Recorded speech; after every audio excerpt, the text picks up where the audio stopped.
후한에서 위초고의 삼국시대로 넘어가던 시절 중국의 화북지방은 호족이 강대해짐에 따라 더 이상 말을 듣지 않는 지방 정권과 중앙 집권을 유지하려는 중앙 정부 간 패권 다툼의 시기였습니다. 위나라로부터 양해받은 사마염이 삼국시대를 통일하고 서진을 세웠지만 팔왕의 난이 발생한 혼란을 틈타 북쪽과 서쪽에서 흉노, 선비, 갈, 저, 강족 등 오호들이 중원으로 밀고 들어와 516국을 형성하며 중원은 갈기갈기 찢어졌습니다. 이 군웅할거를 정리한 것이 선비족이 세운 북이이며 북이가 서위, 북주를 거쳐 수나라로 통일되는 것이 위진남북조 시대 화북의 역사입니다. 그리고 화북에서 밀려난 한인은 강남인과 강남에서 각축을 벌이는데 이때 송견의 손씨 일가가 먼저 강남을 통합하는 데 성공하였습니다.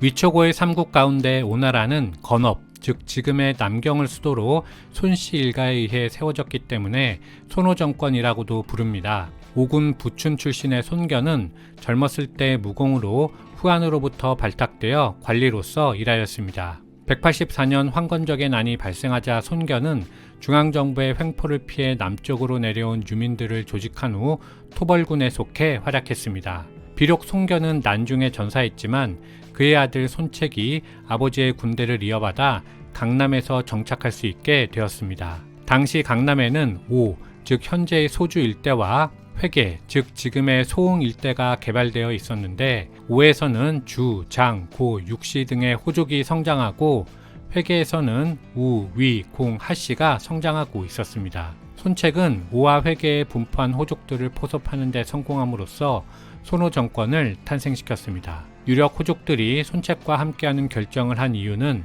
자신과 같은 호족들이 약소 권력으로 할거해봤자 결국 화북에 대항할 수 없다는 점을 잘 알고 있었고, 따라서 강남 전체를 하나로 묶을 수 있는 통일 정권이 들어서기를 원했기 때문입니다. 마침 강남에 진출한 손책의 군대는 규율이 잡혀 있어서 백성을 약탈하지 않았고 항복하는 자는 과거를 묻지 않았으며 군에 입대하면 부역을 면제해 주었기 때문에 그 명성을 듣고 호족들은 손책의 진영에 가담하였습니다. 즉 오나라는 양자강 북쪽에서 넘어온 손씨 가문의 군사력과 오와 회계에 존재하던 호족 세력이 연합한 정권이라 할 수 있는 것이지요. 하지만 이는 다시 말하면 당시 강남의 호족들은 스스로는 강력한 군사정권을 만들지 못하는 한계점도 같이 가지고 있었다는 것을 의미합니다. 종합해서 오나라의 초대 황제, 즉 태조는 송건이지만 그 이전에 이미 아버지 손경과 형 손책이 추존 황제와 추존 왕으로서 강남에 털을 닦아 놓았다. 이렇게 정리하고 넘어가도록 하겠습니다.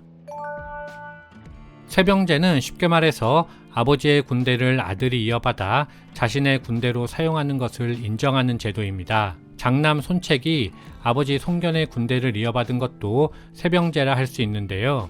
이렇듯 오나라 군대는 황제의 군대부터 장군의 군대까지 모두 세병제를 통한 사병 집단의 연합체라고 할 수 있습니다. 한편 둔전제는 쉽게 말해 군인들이 전쟁이 없을 때 아직 개발이 안 된 토지를 경작하고 국가에 일정 금액의 세금을 낸 후 남은 수익을 가져가는 제도를 말합니다. 중국에서 둔전제는 일찍이 한 무제 시기부터 이미 시행되고 있었던 제도로 화북의 조조 역시 둔전제를 일부 시행하고 있었습니다. 강남은 화북에 비해 미개간지가 훨씬 많았기 때문에 이를 효과적으로 개발할 수 있는 둔전제를 시행하지 않을 이유가 없었습니다. 따라서 송건은 둔전제를 오나라 병사와 농사의 핵심 제도로 운영하였습니다. 하지만 둔전제는 군대가 농경까지 폭넓게 관리함에 따라 자영농의 성장이 어려워지면서 사회가 더디게 발전할 수밖에 없는 단점도 있었습니다.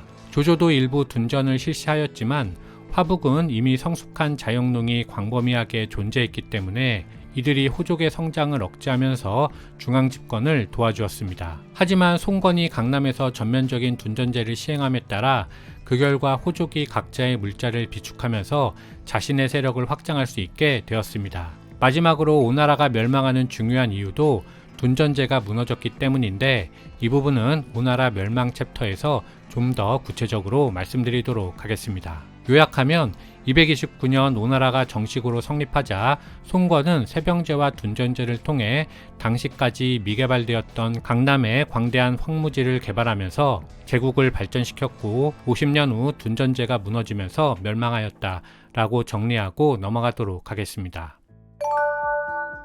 넘어가기 전에 오늘날 중국과 베트남의 국경을 가르는 발단이 된 사건이 있어서 잠깐 짚고 넘어가도록 하겠습니다. 현재의 광서, 광동, 베트남 북반구는 손호 정권이 등장했을 때 명목상으로는 후한 13주의 하나인 교주로 묶여 있었습니다. 후한이 군웅할거의 말기로 치닫자 교주에서도 자사가 살해당하며 혼란에 빠졌는데 이때 그 혼란을 수습하고 교주의 안정을 가져다 준 사섭이라는 인물이 있었습니다. 그는 교주에서 지배층으로 있던 후한 이주민의 자손으로 태어났습니다. 아버지 사사가 교주 최남단 일남의 태수였기 때문에 사섭은 낙양으로 유학할 수 있었고 유교 경전을 익힌 후에는 다시 교주로 내려와 교지의 태수로 임명되었습니다. 220년 조비가 한을 멸망시키고 위나라를 세우자 손건도 곧장 자립하여 오나라를 건국하였는데 사섭이 형세를 정확히 판단하여 손건에 대항하지 않고 복속하면서 손건의 제후가 되고 조공을 바치기 시작했습니다. 그런데 사섭이 바친 동남아의 조공품들이 오나라의 주요 재원이 되었기 때문에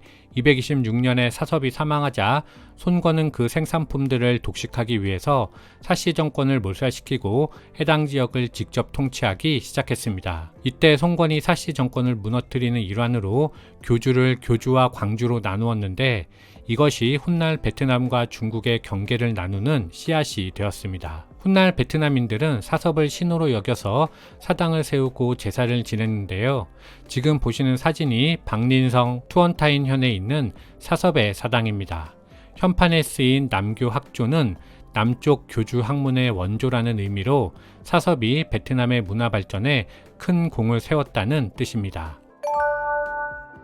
241년 손권 제위 중에 황태자 손등이 병사하였고 삼남 손화가 새롭게 태자가 되었습니다. 하지만 손권은 사남 노왕 손패를 총애하여 그를 태자와 차별 없이 대했습니다. 따라서 노왕을 태자로 옹립하려는 노왕당과 태자당 간 10년 권력 다툼이 이어지면서 오나라의 국력은 완전히 반으로 갈라졌습니다. 이를 이궁의 변, 이궁지쟁 또는 남노당쟁이라고 부릅니다.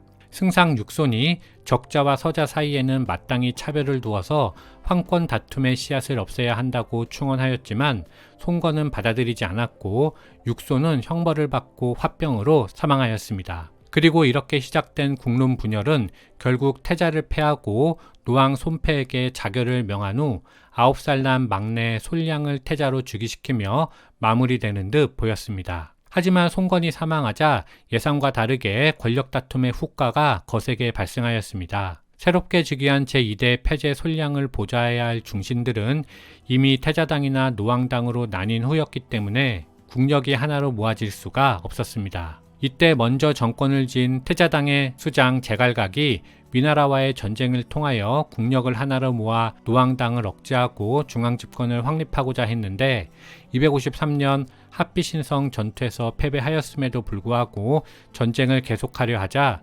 노왕당의 핵심이었던 손준이 전쟁 반대의 분위기를 이용하여 제갈각을 제거하는 데 성공하였습니다. 따라서 노왕당 손준이 새롭게 실권을 잡았지만 그 역시 국력을 하나로 모으지 못한 채 사망함에 따라 권력은 또다시 손준의 종제였던 손침에게 넘어갔습니다. 하지만 손침 역시 혼란을 정리하지 못한 것은 마찬가지였는데 이때 솔량 황제 세력이 손침을 몰아내려다가 실패하면서 솔량은 폐위되었고 솔량의 형이자 손건의 육남 손휴가 제3대 경제로 즉위하였습니다. 물론 손휴도 정치에 능력이 있는 사람은 아니었기 때문에 권신의 손에 놀아나는 것은 패제 솔량과 다를 바가 없었습니다. 그리고 264년 손휴가 30살의 젊은 나이로 요절함에 따라 조카 손호가 오나라의 마지막 황제로 즉위하였습니다. 손호는 폭정을 일삼고 신하를 주살하며 무리한 토목공사를 일으키는 등 포악한 정치를 계속하다가 서진의 대공세에 항복하였고 그렇게 오나라는 멸망하였습니다. 오나라가 멸망한 이유는 여러 가지가 있겠지만 그 중에서 중요한 하나는 오나라의 핵심 제도인 둔전제가 무너졌기 때문이었습니다.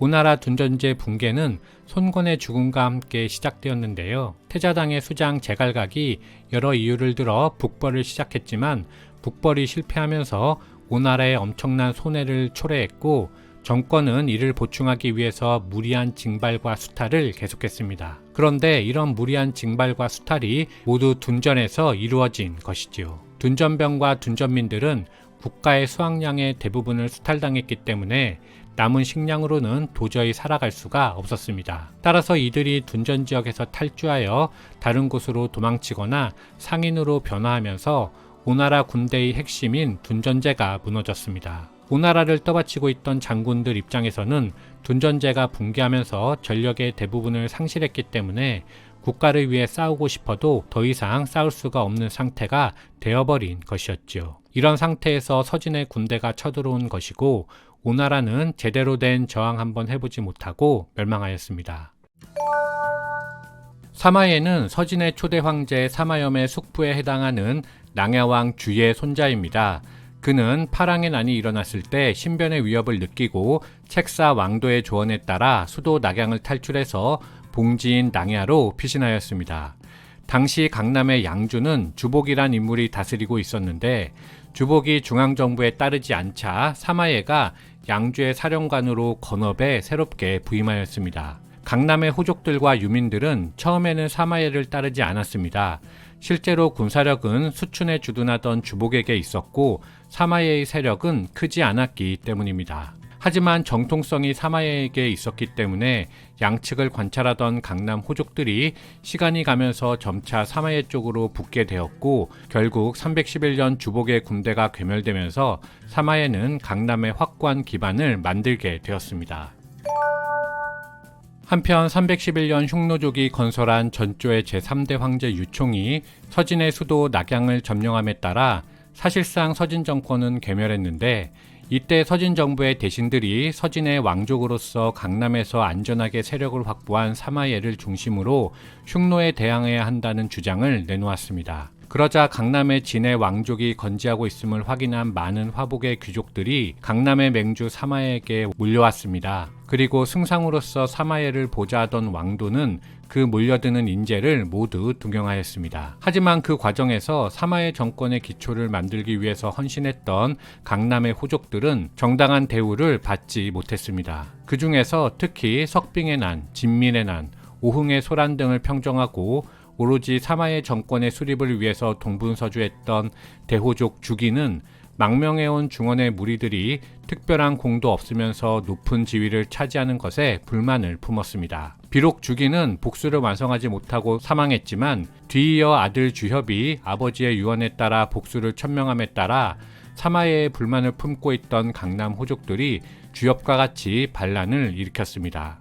하지만 정작 문제는 주씨 가문 내에서 분열이 있다는 점이었습니다. 먼저 주기의 동생, 그러니까 주협의 숙부였던 주찰은 자신의 대토지를 지키는 것에만 관심이 있을 뿐 복수에는 관심이 없었습니다. 게다가 주협의 또 다른 종형인 주연은 사마예 정권을 충실히 섬기던 신하였습니다. 그리고 책사 왕도는 주씨 가문이 이렇게 분열되어 있다는 점을 간파하였지요. 따라서 주씨 가문의 내부 분열을 이용해 효과적으로 주협의 반란을 제압할 수 있었습니다. 아울러 이때 주찰마저 제거됨에 따라 강남의 대호족들이 모두 사마예의 휘하에 들어오게 되었습니다. 이렇게 강남 호족들이 서진의 망명 귀족들에게 제압당함에 따라 이제 강남 사회는 화북의 문인 귀족들이 지배하는 귀족 사회로 나아갈 수 있게 되었습니다. 그런데 여기서 꼭 기억해야 하는 것은 이 모든 것은 강남 호족을 분열하고 재통합한 왕도의 정치력이 있었기 때문에 가능했다는 점입니다. 317년 사마예가 건업의 이름을 건강으로 바꾸고 동진의 황제에 즉위하였습니다. 하지만 동진은 위에서 말씀드린 바와 같이 사마씨의 단독 정권이 아니라 왕씨와 천하를 공유하는 정권이었다는 것이 문제였습니다. 따라서 황제에 즉위한 사마예 원제는 권력을 독점하기 위해서 점차 왕씨를 멀리하고 유해 등 다른 신하들을 신임하였는데 그러자 왕도의 형 왕돈이 간신 유해를 토벌한다는 명목으로 무창에서 반란을 일으켰습니다. 왕돈의 난 결과 수도 건강을 빼앗김에 따라 원제는 화병으로 사망하였는데 왕돈의 난은 제2대 황제인 명제 시기에 겨우 평정되었습니다. 왕돈의 난이 끝난 이후에도 반란은 끊이지 않았기 때문에 동진 정권의 무엇보다 중요한 것은 하루빨리 뿔뿔이 흩어진 군대를 재편해서 중앙집권을 확립하는 것이었습니다. 따라서 330년대가 되면 동진의 군사력이 크게 북부와 서부로 재조직되었습니다. 먼저 북부군은 대부분 화북 출신 유민들로 구성되었는데 치감이란 인물을 중심으로 건강으로 넘어와 난중의 건강 정부를 도운 군대였습니다. 북부군은 경구와 그 장강 건너편의 광릉 일대에 정착하여 건강 정부를 지탱하고 민정까지 담당하며 동진의 최고 군부가 되었습니다. 다음으로 황실의 외척 세력 중 한 명이었던 유량이 양자강 중류의 무창을 중심으로 세력을 끌어모아 건강 정부의 출장소로서 역할을 한 군대가 있었는데 이들이 서부군이 되었습니다. 서부군은 유량의 뒤를 이은 동생 유익 시기에 점차 북부군에 대항할 만큼의 실력을 갖추게 됩니다. 이렇게 330에서 40년대에 흩어진 군대가 통합되며 동진의 귀족 정권은 드디어 안정된 기반을 갖추게 되었습니다. 345년 서부군의 사령관 유익이 사망하자 환혼이라는 유능한 무장이 새롭게 사령관에 올랐습니다. 그는 2년 후 저족이 세운 성안국을 무너뜨리며 사천성 일대를 동진의 판도로 넣는데 성공하였습니다. 따라서 이때 환혼의 명성이 크게 성장했는데 이에 대해 동진 정부는 환혼의 활약을 억누르려는 정책을 시행하였습니다. 당시 화북 갈족 석씨의 후조국이 붕괴한 틈을 타 환혼이 조정의 화북 원정을 건의했지만 건강정부는 이를 허락하지 않았고 북부군을 중심으로 독자적인 북벌을 시행한 것이었죠. 이에 당시 유명했던 서예가 왕이지가 그 무모함을 경고하였지만 받아들여지지 않았고 끝내 북벌은 대패로 막을 내렸습니다. 따라서 환호는 이를 계기로 북벌 장군들을 탄핵할 수 있었고 결국 북부군까지 장악하였습니다. 이후 환호는 관중으로 진입하였으며 비록 장안을 함락하지는 못했지만 356년 낙양을 탈환하는데 성공하고 개선하였습니다. 이제 무소불위의 권력을 휘두르게 된 환호는 그 자신감으로 동진 제7대 황제 폐제 사마역을 폐위시켜버리고 자신에게 양위할 목적으로 새롭게 회계양 사마옥을 황제로 즉위시켰는데 그가 제8대 황제 간문제입니다. 하지만 왕탄지와 사안에 의해 양위가 무산되면서 황희가 간문제의 아들인 효무제로 넘어갔습니다. 그리고 환혼이 373년 사망하면서 동진은 찬탈 위기를 넘기게 되었고 이제는 사안의 시대가 펼쳐지게 되었습니다. 새롭게 권력을 잡은 사안은 건국초 왕도가 했던 정치를 따라가고자 했던 인물이었습니다. 구체적으로는 서부와 북부군 사이에서 조정자 역할을 하면서 지배체제를 안정적으로 꾸려가려 한 것인데요. 서부군은 환씨 일족에게 넘겨주어 통솔케 하고 북부군은 자신의 조카 사연에게 통치권을 넘겨주었으며 자신은 이들에 대한 조정자 역할을 하면서 제국을 이끌어 나갔습니다. 한편 당시 화북에서는 전진의 북연이 점차 여러 세력을 제압하여 거대해짐에 따라 새로운 침략 대상을 찾고 있었고 다음 타겟이 동진이 될 것은 뻔한 상황이었습니다. 383년 전진의 왕 북연이 스스로 보병 60만, 기병 27만의 대군을 이끌고 남하하여 수춘까지 치고 들어왔습니다. 이에 동진은 사안의 동생 사석을 총대장으로 사연을 선봉 군단장으로 하여 맞섰습니다. 진나라 군대는 대군이 완전히 집결하지 못한 상황에서 무리하게 비수를 건너 공격을 개시했는데 동진에서 사연의 부장 유래지의 활약으로 전진의 대군이 연달아 무너졌고 북연은 화살에 맞아 수행원마저 잃어버리고 회수 북쪽으로 도망쳤습니다. 그리고 이 패배를 계기로 화북은 또다시 대혼란의 시기로 빠져들게 되지요. 사안이 왕도의 정책을 받아들여 세력 균형을 유지한 채 조정자로서 동진을 이끌며 비수전투를 승리로 이끌자 동진은 그 기세를 몰아 북진하면서 황하 남부 일대를 탈환할 수 있었습니다. 하지만 385년 사안이 사망하면서 조정자의 역할을 할 인물이 사라져 버렸습니다. 사안의 뒤를 이어 권력을 쥔 효무제의 섭정 사마도자는 매관매직을 일삼으며 건국초 귀족제 원칙을 통해 만들어 놓은 동진의 신분 질서를 붕괴시켰습니다. 초대 황제 원제를 비롯하여 명제 성제 시기에도 중앙 집권을 확립하기 위하여 호족 세력을 억압하려 했었고 그 때문에 반란도 여러 번 발생했지만 그것은 어디까지나 자신들의 지위를 높이기 위한 포석으로서의 반란이었지 국가 자체를 전복하려는 반란은 아니었습니다. 하지만 사마도자의 무도한 통치는 이후 북부와 서부군에게 중앙정부와 대립할 수밖에 없는 상황을 만들고 말았습니다. 그렇게 일어난 것이 바로 손운의 난,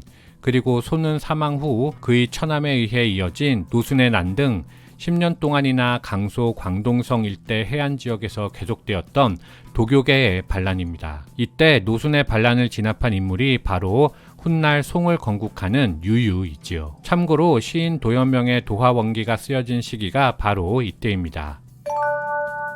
손운의 난이 발생하였을 때 서부군단장 환현은 이를 토벌한다는 명목으로 군대를 이끌고 동쪽으로 향했습니다. 환현은 비록 수도까지 진군하지는 않았지만 환현의 동쪽 진군을 위협으로 여긴 건강정부의 사마 원현은 유래지의 북부군을 선봉부대로 하여 환현 토벌을 지시하였습니다. 그런데 이때 유래지가 사마 원현을 배신하여 환현 편에 섰고 그 결과 환현은 수도를 포위한 후 사마 원현을 죽이고 실권을 잡았습니다. 유래지는 사마 원현이 없다면 환현의 서부군은 자신의 북부군이 충분히 처리할 수 있다고 생각했던 것이었죠. 하지만 쿠데타에 성공하면서 우선권을 쥔 환현은 유래지를 북부군에서 밀어내는데 성공하였습니다. 이때 북부군의 중견 장교였던 유유가 환현에 대한 쿠데타를 준비했지만 이미 때가 늦었습니다. 유래지 실각 후 환현은 북부군을 탄압했고 북부의 많은 장군들이 살해당하였는데 유유는 아직 높은 지위에 있지는 않아서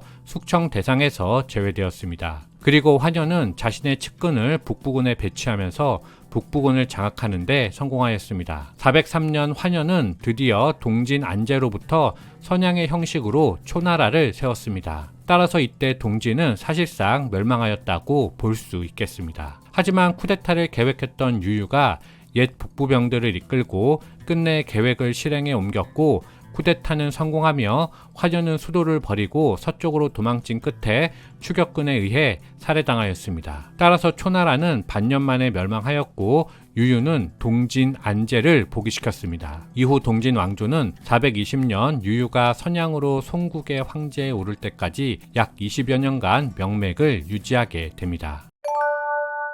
남북조 시대 남조를 여는 첫 번째 나라는 송나라입니다. 훗날 조광윤이 세운 송나라와 구별하기 위해서 보통 건국자인 유유의 성을 따라 유송이라고 부르는데요. 유송은 동진이 멸망하는 420년부터 479년까지 약 60년간 건강을 수도로 강남에 존재했던 국가입니다.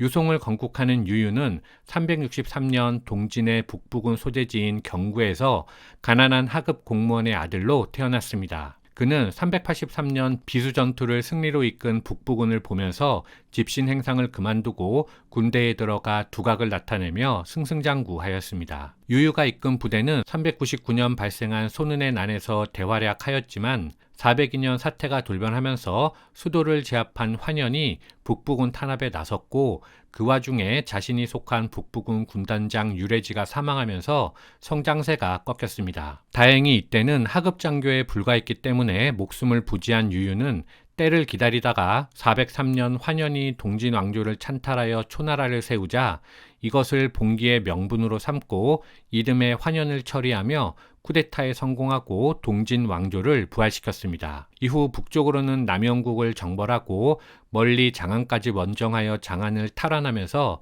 420년 드디어 유유가 공제에게 선양받아 송나라를 건국하였습니다. 하지만 유유는 즉위 후 2년 만에 병사하였고 유유의 장남이자 제2대 황제인 소제가 폐위되면서 삼남 유유룡이 제3대 문제로 즉위하였습니다. 문제가 통치한 30년 동안은 국내가 큰 문제 없이 잘 다스려졌기 때문에 당시의 연호인 원가를 따서 이 기간을 원가이치라고 합니다. 그런데 당시 화북에서는 문제 즉위와 비슷한 시기에 북이 제3대 황제인 태무제 탁발도가 황제에 올라 나머지 오호들을 정복하고 화북 통일을 완성하였습니다. 따라서 두 강국의 대결은 점차 현실화되어 가고 있었고 원가이치로 국내가 안정된 송이 450년 드디어 귀족들의 찬성을 얻어 먼저 북벌을 감행하였습니다. 하지만 대호족이었던 무인 심경지가 군사는 이는 귀족이 아닌 무인과 상의해서 결정할 일이라며 북벌을 결사적으로 반대하였습니다. 그런데 비록 무인의 피를 이어받았지만 문인을 중시했던 문제는 북벌을 강행했고 유송은 심경지의 예상대로 참패하였습니다. 이때 북이 태무제는 수도 건강까지 진출하였지만 곧 철수했기 때문에 강남은 무사했지만 전쟁의 패배로 송조는 힘을 잃었고 그 결과 453년 문제는 장남이자 제4대 황제 유소의 세력에 의해 시해당하고 곧장 삼남 유준이 형 유소를 죽이며 제5대 효무제로 즉위하였습니다. 이후 효무제는 형의 황태자는 물론 형의 나머지 아들들 그리고 그와 한편이 된 다른 형제들까지 모조리 죽여버리면서 반란의 씨앗을 아예 없애버렸습니다. 그리고 효무제가 죽자 그의 아들 유자업이 제6대 황제로 즉위하였는데 그 역시 속부, 즉 효무제의 동생으로부터 암살당하였으니 그가 제7대 황제인 명제 유옥입니다. 명제 역시 즉위 후 형 효무제의 아들을 16명이나 죽여버린 잔인한 인물이었습니다. 이후에는 명제의 장남 제8대 유옥이 즉위하였지만 역시 폐위되었는데 그를 제6대 전패제와 구별하기 위해서 후패제라고 합니다. 그 역시 효무제의 남아있던 아들들을 모조리 죽여버린 폭군이었습니다. 후패제는 477년 훗날 제나라 초대 황제가 되는 소도성에게 살해당하였고 소도성에 의해 송나라 마지막 황제로 후패제의 동생인 순제가 즉위하였습니다. 하지만 그는 명목상의 황제였을 뿐 실권은 쿠데타를 성공시킨 제왕 소도성에게 있었지요. 따라서 479년 순제가 소도성에게 선양하면서 유송은 멸망하고 제나라가 성립하였습니다. 제나라는 유송이 멸망한 479년부터 502년까지 약 23년간 건강을 수도로 강남에 존재했던 남조의 두 번째 국가입니다. 북조의 북제와 구별하기 위해서 남제라고도 하고 춘추시대 제나라와 구별하기 위해서 초대 황제 소도성의 성씨를 따라 소제라 부르기도 합니다. 제나라 초대 황제 고제 소도성은 날릉 출신의 하급 병사로 유휴범의 반란을 제압하며 권력을 잡은 후 황제를 폐위하고 479년 송나라 마지막 황제 순제로부터 양위받아 제나라를 건국하였습니다. 고제는 즉위 3년 만에 사망하였고 장남 소색이 제2대 무제로 즉위하였습니다. 그의 시대는 전반적으로 무난했기 때문에 영명의 치라 불리며 11년간 계속되었습니다. 무제의 황제 소장무가 일찍 사망하였기 때문에 이후에는 황태손 소수업이 제3대 황제로 즉위하였는데 그는 어렸기 때문에 할아버지 뻘인 실권자 소란이 섭정하여 정사를 처리하였습니다. 하지만 곧장 소란에 의해 살해당하였고 소소업의 동생 소소문이 제4대 황제로 즉위하였지만 그 역시 소란에 의해 폐위되고 살해되었습니다. 그리고 소란이 스스로 제5대 명제로 즉위하였는데 그는 자신이 그랬던 것처럼 자신의 후손들이 똑같이 살해당할 것을 두려워했고 그 결과 아들의 황위를 지키기 위해서 고제와 무제의 남은 아들 20여 명을 모조리 죽여버렸습니다. 498년 명제가 사망하자 아들 동혼우 소복원이 제6대 황제로 즉위하였는데 그 역시 아버지처럼 사륙과 폭정을 일삼았던 황제였습니다. 이에 양나라를 건국하는 소연이 병사를 일으켜 건강을 포위하고 수비군이 소연에 호응하면서 성이 함락되고 소복원은 살해되었습니다. 소연은 마지막 황제로 동혼우의 동생 화제를 옹립했지만 502년 화제로부터 양위받아 양나라를 건국하였습니다. 중국 역사에서 이 정도의 참극은 어느 시대에도 존재하지 않았는데 5세기 후반 강남을 피로 물들인 송나라와 제나라의 군사정권은 중국 역사에 있어서 왕위 쟁탈전의 끝판왕이라 하겠습니다. 양나라는 남제가 멸망한 502년부터 557년까지 약 55년 동안 건강을 수도로 강남에 존재했던 남조시대 세 번째 국가입니다. 양나라를 건국하는 소연은 남날릉을 본관으로 하는 날릉 소씨로 남제 황실의 반계 출신입니다. 500년 소연은 옹주의 군단장으로 근무하고 있었는데 수도 건강에서 동혼우 소복원이 폭정을 일삼자 그를 타도하려는 반란을 꿈꾸었습니다. 주변 세력을 규합하여 이듬해 옹주를 출발한 소연은 양자강을 따라 건강에 입성했고 동혼우가 살해당하면서 쿠데타를 성공시켰습니다. 이듬해 소연은 동원우의 동생으로 꼭두각시 황제였던 화제를 폐위하고 스스로 양나라의 초대 황제 양무제로 즉위하였습니다. 군사 쿠데타로 성립하였기 때문에 군사정권이라 할 수 있지만 양나라는 5세기에 존재했던 유송, 남제와는 그 성격은 다른 군사정권이었습니다. 즉 송나라와 제나라는 정권이 교체될 때마다 대량 사륙이 되풀이되었지만 양무제는 이를 의식적으로 회피하려 노력했기 때문입니다. 첫 번째로 그는 범운과 심양이라는 뛰어난 책사를 중심으로 유능한 인재를 두루 등용하며 누구도 배제하지 않고 안정된 정권을 만들어 갔습니다. 두 번째로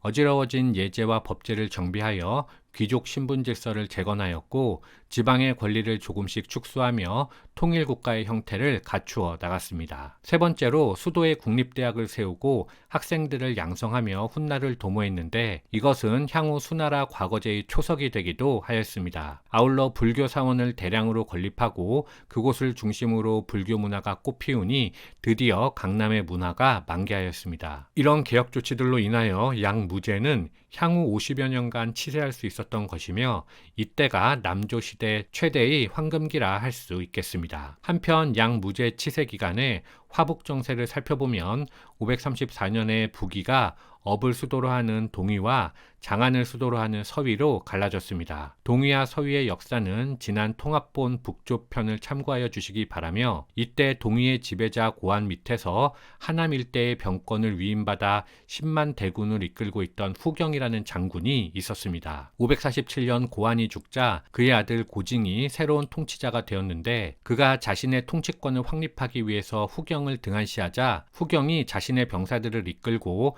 양나라로 귀순할 의사를 밝혔습니다. 양무제는 싸우지 않고도 황하 이남을 획득할 수 있는 절호의 기회였기 때문에 이를 받아들였는데 동위에서 바로 후경을 토벌하는 군사를 보내면서 동위와 양나라 간의 전투가 발생하였습니다. 이때 양무제의 조카 소연명이 후경을 지원하기 위해서 파견되었지만 동위에 참패하면서 소연명은 포로가 되었고 후경도 패잔병들과 함께 수춘까지 도망쳤습니다. 그런데 이듬해 포로가 되었던 소연명이 숙부인 양무제에게 사절을 보내서 동위가 양나라와 화평을 원한다는 뜻을 전달하였습니다. 후경이 생각컨대 동위와 양나라가 서로 사절을 파견하면서 우호중진을 계속한다면 양국의 화평을 증명하기 위해서 얼마든지 소연명과 자신을 맞바꿀 수 있고 그렇게 되면 동위를 배신했던 자신의 목숨이 날아갈지도 모를 일이었습니다. 따라서 548년 후경이 수춘에서 양무제 측근의 간신을 제거한다는 명목으로 반란을 일으켰으니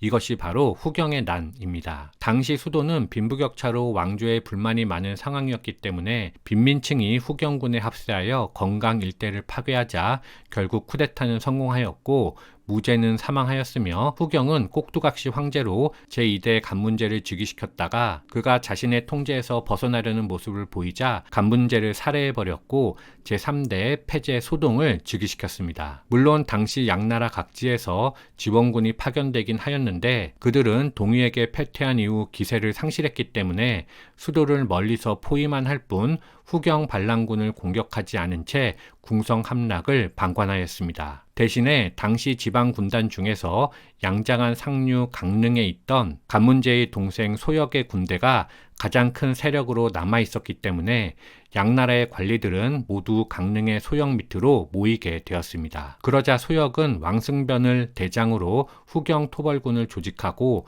마침 광동에서 북상하던 진패선 군과 연합하여 552년 후경의 난을 제압하였습니다. 따라서 소역이 꼭두각시 회음왕을 폐위하고 강릉에서 제4대 원제로 즉위하였습니다. 그러자 이번에는 호북성 양양의 군단장이자 훗날 후량의 초대 황제가 되는 소찰이 숙부인 원제에게 대립하던 중에 서위와 연합하였습니다. 이것은 대혼란의 시기에 남방으로 진출하려던 서위에게는 절호의 기회였지요. 따라서 554년 서위의 대군이 강릉을 향하여 진군하였습니다. 그리고 왕승변의 주력군이 아직 건강해서 돌아오지 못한 상황이었기 때문에 원제는 살해당하였으며 10만 명의 일반 백성이 포로가 되어 서위로 끌려갔습니다. 한편 난을 제압하고 건강에 주둔하던 왕승변은 555년 북제의 압력에 소연명을 즉위시키려 했지만 진패선이 이에 반대하였습니다. 하지만 진패선은 곧장 북제의 압력에 밀려 어쩔 수 없이 찬성했는데 제5대 황제인 소현명이 즉위한 후 북제 군대가 철수한 틈을 타 왕승변을 죽이고 소현명을 폐위한 후 꼭두각시 황제 제6대 경제 소방지를 즉위시켰습니다. 그리고 557년 경제가 진패선에게 선양하면서 양나라는 멸망하였습니다. 진나라는 557년부터 589년까지 강남에서 계속된 남조 네 번째이자 최후의 국가로 남진이라고도 합니다. 초대 황제인 고조 무제 진패선은 503년 호흥군 장성현에서 미천한 집안의 아들로 태어났습니다. 자신이 섬기던 소영이란 인물이 오흥군의 수장에서 광주의 군단장으로 승진함에 따라 같이 지위가 올라 군단장 측근의 참모 겸 부대장으로 약 1,000명의 병사를 지휘하며 광주와 북베트남에서 군공을 세웠습니다. 진패선은 549년 소영을 암살하고 새롭게 군단장이 된 원경중을 공격하여 죽인 후 실권을 잡았습니다. 549년에는 후경이 수도 건강을 제압했기 때문에 진패선은 후경을 토벌하기 위해서 북진했는데 그 과정에서 왕승변의 군대와 동맹을 맺고 힘을 합쳐 552년 후경을 토벌하고 건강을 탈환하였습니다. 하지만 새롭게 즉위한 것은 원제였기 때문에 진패선은 보좌역에 머무를 수밖에 없었는데 554년 강릉의 함락으로 원제가 사망하자 이후 승계를 두고 여러 마찰이 발생하였습니다. 그런데 이 마찰 가운데 서위가 강릉에서 양자강 중류로 이동하여 원제의 조카인 소찰과 손을 잡고 소찰을 양나라의 후계자로 하는 괴뢰 정권인